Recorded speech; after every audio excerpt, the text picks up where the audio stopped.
nhớ rồng nó nữa thì nó không số gì của bố gì ở cho bé mùng chua chùa đã về hạ rồng nữa đó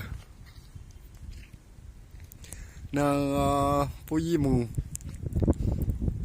chúa chùa là thì một chúa nồng ra về nữa bố gì để bé mình sủa nữa ở đất trà nữa bố gì để cũng cho bố gì hai bố gì cho của hai bé mùng sủa bố gì chọn ra cho công xây buồn màng chùa đó chắc được nhiều đấy Thành nhỉ Huy nhỉ chắc được nhiều đấy nhỉ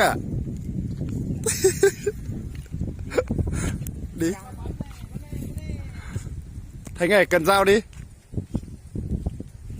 bây mù nữa nhưng được bây mù xóa xếp bỏ lo chùa lo chứ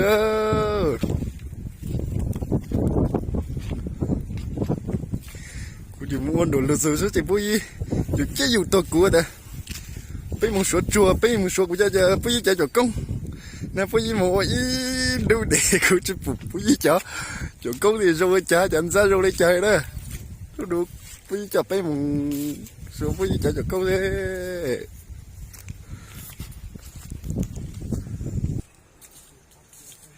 sùn đùa đó bao thì giờ tôi cho ra từ đi ơi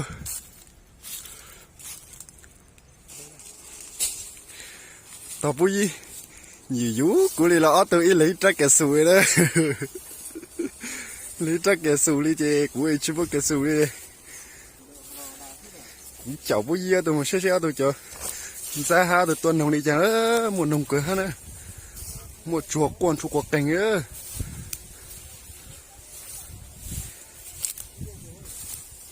nó không sật bấy à thế hôm qua nó sật kiểu gì thế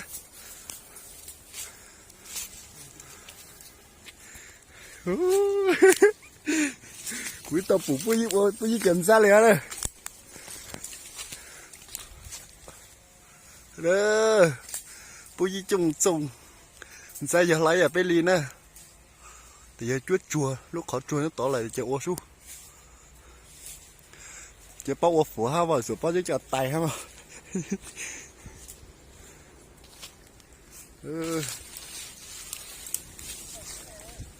hả không sật bay luôn à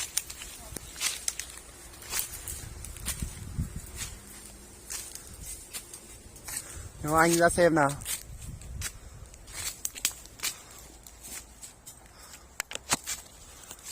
chim kìa Huy bắn chim đi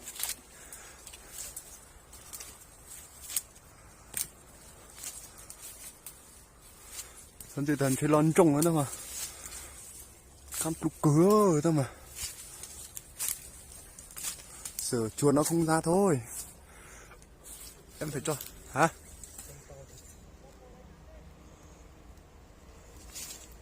cho màu ở trên cây kìa đấy có mang bi không không nha dây nó tuột rồi thôi anh bắn chuột ha đây.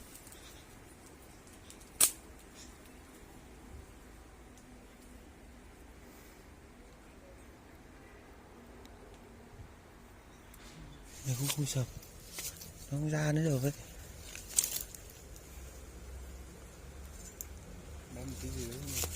anh kéo nhẹ đấy nha dây nó tuột rồi đấy tí vung vào mặt mình đấy đấy quên đi đâu bắn đi bắn vừa đi đi sao đâu mà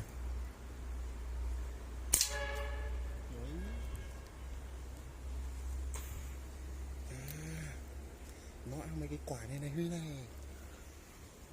chim đúng không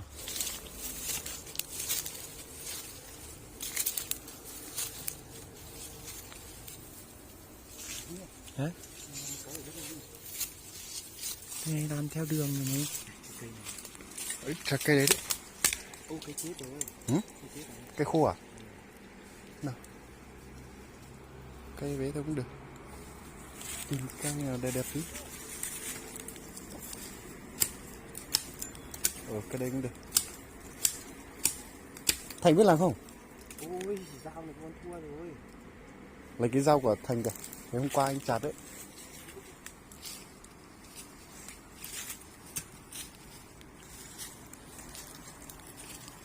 Quả gì đấy Thành?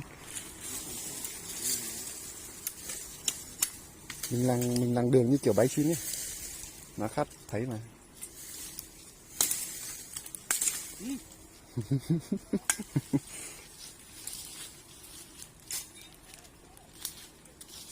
Từ từ nào.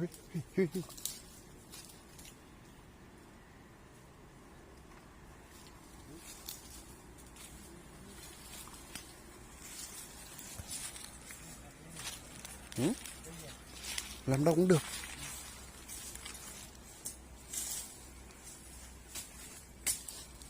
Em làm cái cây kia nó thẳng thẳng đi. Chặt thêm một cây nữa. Ui, con nào này? Ừ. Đây. Bấy ở đây.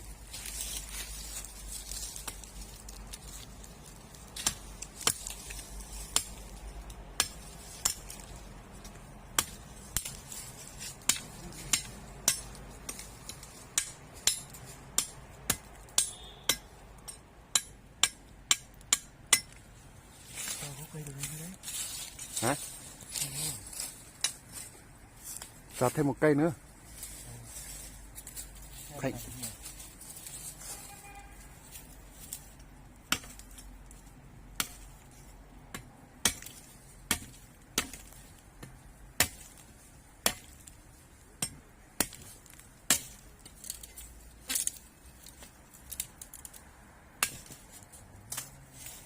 Cắm cái nào? Cái này à?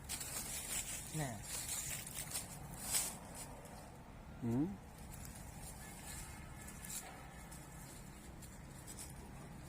Chị bùi dị huẩn ra đây.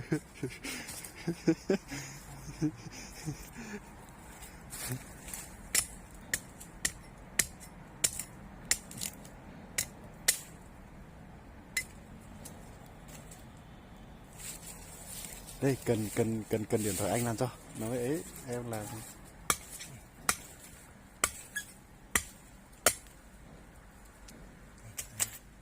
Đấy, cái miếng đá đấy. Làm cái bấy cái đấy. Đây cần.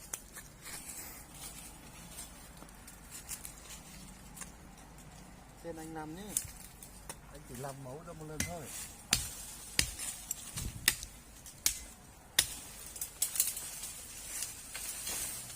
Có còn ra nữa.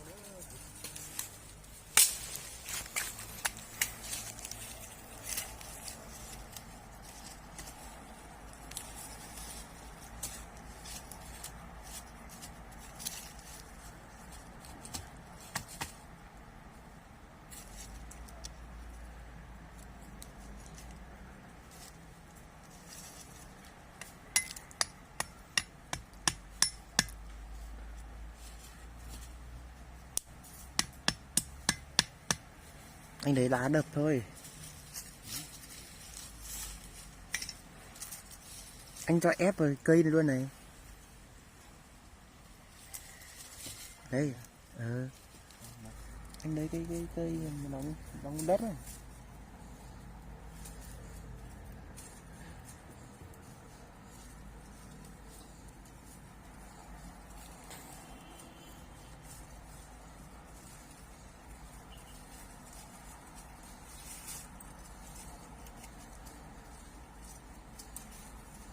Được cái bẫy sắt kia là nó tốt hơn. Chắc chắn là dễ hơn nữa.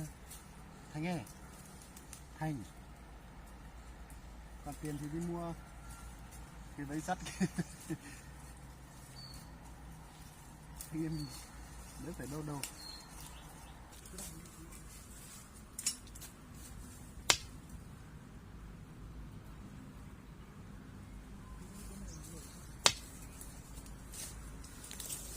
Ôi chỉ bao ẩn ra thì cũng được bao nhiêu tuổi.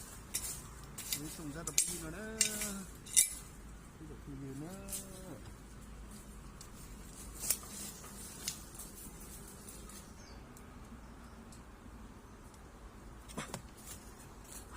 Là mới trồng được bao nhiêu. Sai.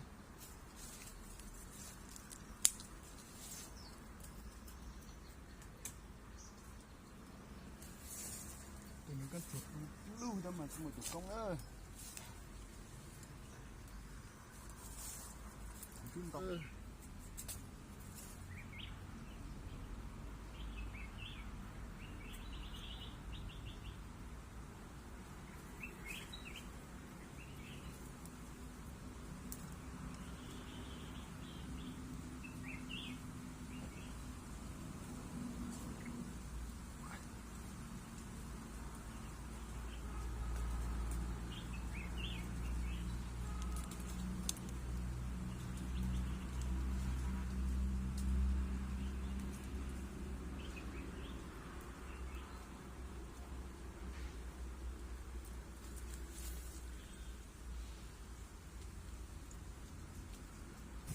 ô một chút chuột chỉ lo chuối chứ lúc khác có nó lô Thành nhà đúng không Thành ngon không ăn thử xem nào nó ngon không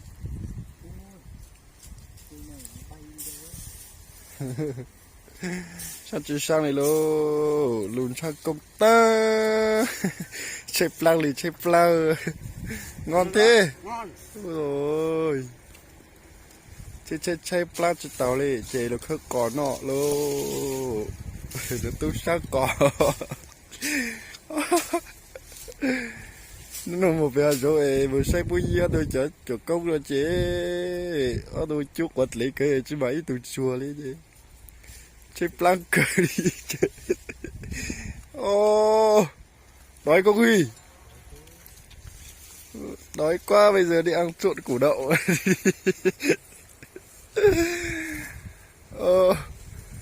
chip lát lẩu có sự chip lát chỉ một món nào chứ mình về giống em số chuồn nó chỉ lo chúa chứ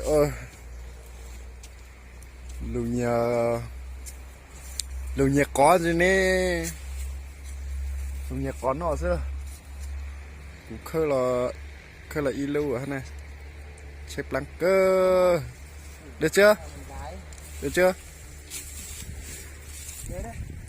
ơi về đây nhỉ anh em mình đói lắm rồi thôi về đi Thành ơi hãy ít thôi ngày mai anh em mình lấy ra hãy ra đầu thế nào xem thành đầu củ kia nào được thế nào được chưa ui nhanh đấy nhỉ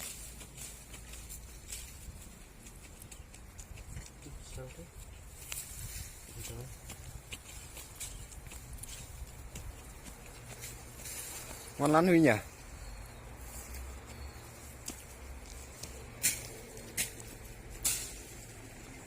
ô bây giờ chế gì rồi ta mà chép lan thầu đâu mong ít nữa ta nói lên chép lan cười lên nữa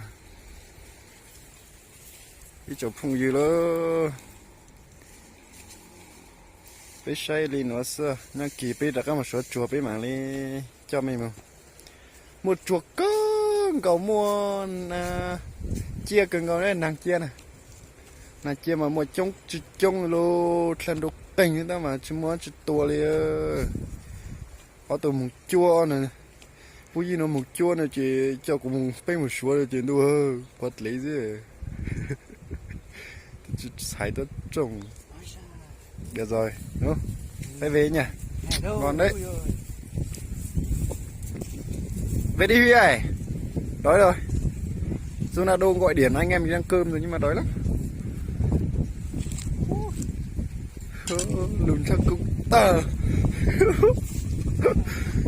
mình ô to thật đấy nhá củ này bạn chia đôi Huy nhá có nào cho bên này ui đây to lắm thế thôi ngày mai anh em mình đầu tiếp tí họ lại bắt anh em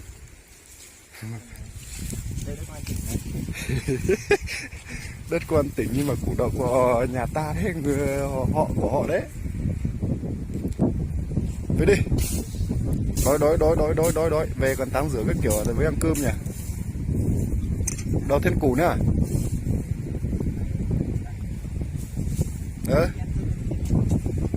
Đếm cơm luôn chứ.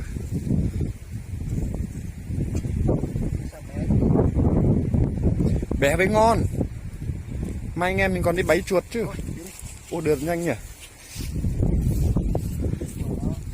Đúng không? Đây đi trước đi.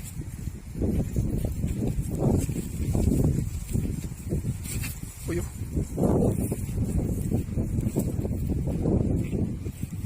Quần anh mà dính mấy cái này thôi rồi.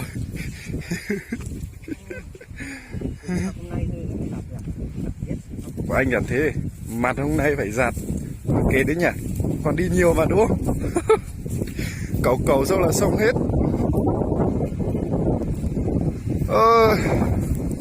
Đói quá. Không biết hôm nay ăn cái gì nữa đây. Lên nó xin ơ. Cái chỗ phong dư. Nó sẽ bị mà sinh rất lo mày nữa.